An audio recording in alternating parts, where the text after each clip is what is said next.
दे रहे थे। इधर सीएम विष्णुदेव साय ने कहा है कि कांग्रेस जनता का विश्वास खो चुकी है, वो कुछ भी करेंगे तो जनता विश्वास नहीं करेगी। महासमुंद और रायगढ़ के दौरे पर जाने से पहले सीएम साय ने रायपुर में कहा कि कांग्रेस मैदान में कहीं नहीं दिख रही, कांग्रेस के बड़े नेताओं के घरों में भी बिखराव है। उन्होंने कहा कि मोदी की मर्जी पूरे देश की मर्जी है। यादव समाज के अपमान पर सीएम बता रहे हैं कि उन पर जो आरोप लगा है वो गलत है, कांग्रेस के पास मुद्दा नहीं है, इसलिए ये सब होना चाहिए। अब उतना तो अब चुनाव लड़ रहे हैं तो प्रचार तो कर ही रहे होंगे ना, उतना हम लोग थोड़े देखते फिर रहे हैं, लेकिन उनकी हालत बहुत बिखराव की स्थिति में है। कल हम दुर्ग गए थे, श्री विजय बघेल वहाँ के जो हमारे लोकप्रिय प्रत्याशी हैं उनके नॉमिनेशन में, तो वहाँ मंच में उनकी भाभी श्रीमती सीमा बघेल वो भी कांग्रेस छोड़ के भारतीय जनता पार्टी ज्वाइन की।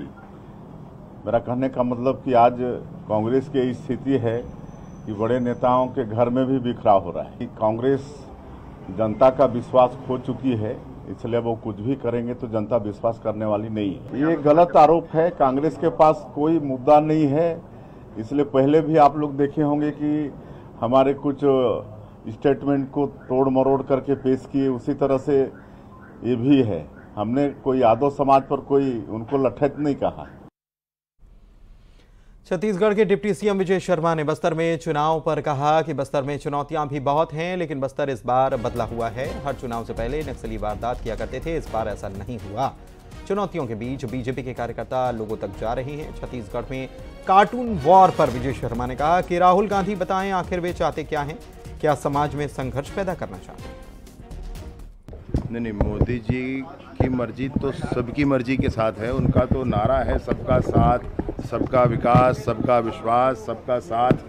वो मर्जी वाली बात ही नहीं है उनकी।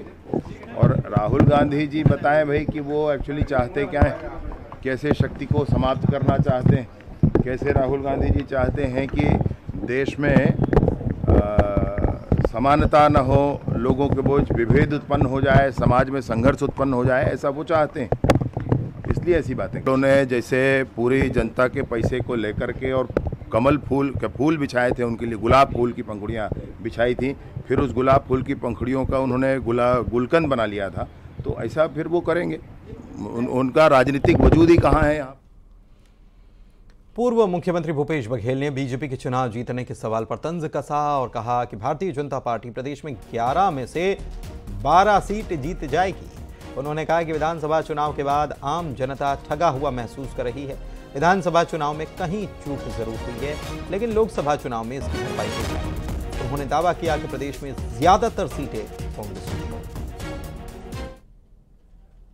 ये तो इतने उत्साह में है कि 11 में से 12 सीट जीत जाएगी।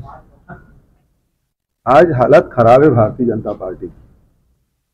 पूरे प्रदेश में कोई माहौल नहीं है, और जब से विधानसभा चुनाव संपन्न हुआ है, रिजल्ट आया है, उसके बाद से आम जनता ठगा हुआ महसूस कर रहा है। उनको लग रहा है कि कहीं कहीं चूक हुई है, और चाहे वो किसान हो, मजदूर हो, चाहे आदिवासी हो, चाहे अनुसूचित जाति के हो, चाहे गांव के हो, चाहे शहर के हो, सबको लग रहा है कि इस समय सुकमा में मतदान दल को लेकर जाने वाले हेलीकॉप्टर में खराबी आ गई। हेलीकॉप्टर कर्मचारियों को लेकर वापस लौट आया है। 2 हेलीकॉप्टर्स में मतदान दल रवाना हुए थे, लेकिन टेक्निकल प्रॉब्लम के चलते दल को वापस लौटना पड़ा। दोनों हेलीकॉप्टर पुलिस लाइन पहुंचे हैं, जहां उन्हें रिपेयर करवाया जा रहा है। आगामी 19 अप्रैल को लोकसभा चुनाव के पहले चरण के मतदान होने वाले हैं। ऐसे में आज सुकमा जिला मुख्यालय के से जो है टीम भेजी जा रही है। ठीक मेरे पीछे आप देख सकते हैं कि हेलीकॉप्टर यहाँ पर सेना का मौजूद है, और कुछ ही देर के बाद में जगरगुंडा के लिए टीम जो है मतदान दल की पहली टीम रवाना की जाएगी। हालांकि सुबह ये 7 बजे से भेजने की प्रक्रिया करनी थी, और यहाँ पर सेना के 2 हेलीकॉप्टर बुलाए गए थे, लेकिन एक हेलीकॉप्टर में टेक्निकल समस्या के चलते जो है हेलीकॉप्टर वापस जिला मुख्यालय आ गया। बताया जाता है कि सुबह इन दोनों हेलीकॉप्टरों में जो है टीम को भेजा गया था, लेकिन बीच रास्ते में ही टेक्निकल प्रॉब्लम के चलते हेलीकॉप्टर वापस हेलीपैड सुकमा में लौट आए हैं। और इस वक्त मेरे पीछे आप देख रहे हैं ये सेना का MI-17 हेलीकॉप्टर है, जिसमें जरगुंडा मतदान दल रवाना होने वाला है। चूंकि 19 तारीख के मतदान होने, ऐसे में नक्सल क्षेत्र को देखते हुए 42 मतदान केंद्रों को शिफ्ट किया गया था और 42 मतदान दल को जो है हेलीकॉप्टर से भेजने का सिलसिला जो है आज सुबह से शुरू हुआ है। ये 3 दिन तक चलेगा क्योंकि अति संवेदनशील इलाका है और कभी जो है हेलीकॉप्टर की उपलब्धता नहीं रहती है और कभी हेलीकॉप्टर की टेक्निकल प्रॉब्लम होती है, जिसके चलते जो है एहतियात बरतते हुए प्रशासन 3 दिन पहले से ही मतदान दल को मतदान केंद्र भेजने की प्रक्रिया शुरू किया है। सतीश चांडक, न्यूज 18। आगामी 19 अप्रैल को लोकसभा चुनाव के पहले चरण के मतदान होने हैं। ऐसे में आज सुबह से जिला मुख्यालय सुकमा से मतदान दल को रवाना किया जा रहा है और मेरे साथ मतदान दल के जो है सेक्टर ऑफिसर हैं। सर क्या नाम है आपका? नितिन शर्मा नाम है मेरा, सेक्टर ऑफिसर हूँ मैं। तो सर आपका ड्यूटी कहाँ लगी है? मेरी ड्यूटी अल्मागोंडा में लगी हुई है। सर क्या आप पहली बार जा रहे हैं क्या? मैं इससे पहले भी एक बार जा चुका हूँ।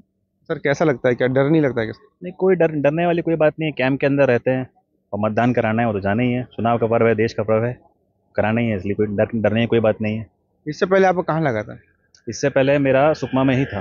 प्रॉपर सुकमा में? हाँ। तो हेलीकॉप्टर से आप पहली बार मतदान कराने जा हाँ रहे हैं? जी, पहली बार जा रहा हूँ। तो ज़्यादा डर वर नहीं लग रहा? परिजनों को डर नहीं लग रहा है? नहीं, कोई डर नहीं है, कोई डरने की कोई बात नहीं है। ये थे नितिन सर जो कह रहे थे कि पहली बार हेलीकॉप्टर से जा रहे हैं, लेकिन कहीं डर नहीं है और न परिजनों में डर है। ये लोकतंत्र का पर्व है जिसमें अपनी जिम्मेदारी बखूबी निभानी है इनको और ये जा रहे हैं। सतीश चांडक, न्यूज 18। और भोपाल से खबर आपको बता रहे हैं, यूपीएससी में 2 सगे भाइयों का चयन हो गया। सचिन गोयल ने 209वीं रैंक हासिल की है तो समीर गोयल को 222वीं रैंक मिली है। नर्मदापुरम की पलक गोयल को 479वीं रैंक हासिल हुई है तो वहीं सतना की काजल को 485वीं रैंक हासिल हुई है। इसके अलावा छाया सिंह ने 65वीं रैंक हासिल की है। तो ये बड़ी खबर इस वक्त आपको हम बता रहे हैं।